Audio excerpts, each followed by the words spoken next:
في الحلقة دي نحن حنتطرق لتعريف السرطان. السرطان هو شنو؟ وسرطان الثدي بالتحديد هو شنو؟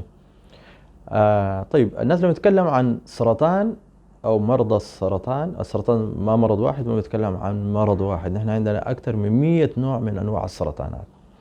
حتى في سرطان الثدي داخله في أنواع وعندها طرق مختلفة للعلاج. يبقى السرطان ما مرض واحد، احنا بنتكلم عن مجموعة أمراض. طيب، السرطان ده شنو؟ السرطان هو يعني بينشأ في خلية واحدة. الجسم زي ما عارفين احنا مكون من خلايا. خلية واحدة بيحصل فيها خلل. الخلل ده بخليها تتكاثر بطريقة غير طبيعية، بتزيد من المعدل الطبيعي، وبتتكاثر بطريقة سريعة جدا جدا حتى تكون كتلة. الكتلة دي بتنمو على حساب الجسم. الزول بيحس بيها. اذا كان في اي عضو من اعضاء الجسم بتظهر بطريقه مختلفه، طبعا في الرئه او في الثدي او كده. فهو نمو غير طبيعي لخلايا بتؤدي الى ظهور ورم في النهايه. الورم ده ممكن يكون عنده تاثير كبير وتاثير مختلف. ممكن التاثير ده يكون بس الزول يحس الكتله، ممكن يحس اثر يكون في ضيق في النفس اذا كان في الرئه، او عسر في الهضم اذا كان في الامعاء او كده. وزي ما قلنا هو بينمو على حساب الجسم. يبقى الخلايا دي بتمتص كل الغذاء من الجسم وتحوله لمصلحتها. فالهذال والضعف العام والفتور وكده دي أعراض مصاحبة للسرطان. يبقى سرطان الثدي هو نمو غير طبيعي لخلية واحدة من خلايا الثدي، اللي هي خرجت خارج نطاق سيطرة الجسم، اتكاثرت بصورة غير طبيعية، كونت كتلة.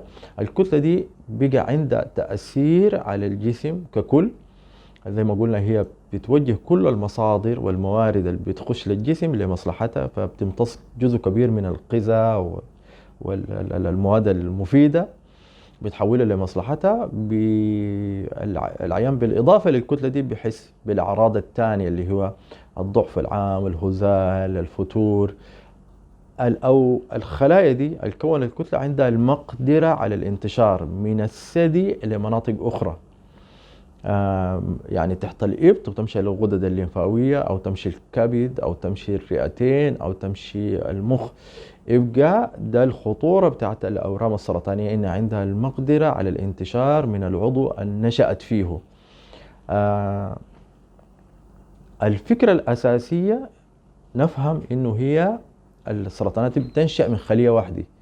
أهمية ده شنو؟ أهمية إنه نحن ممكن نكتشفها في طور مبكر، نقدر نعالجها بطريقة شافية في المرحلة المبكرة. عشان كده كله اهتمام الأخصائيين في علاج الأورام والمهتمين بالصحة العامة وكده إنه يلحقوا إنه يكتشفوا المرض في أطواره الأولية. يبقى نحن هنتكلم عن الأعراض بعد في الجزء الثاني. ظهور أي من الأعراض ده المفروض يحفزنا إنه نمشي للطبيب عشان نكتشف المرض في مرحلته الأولية قبل الشفاء.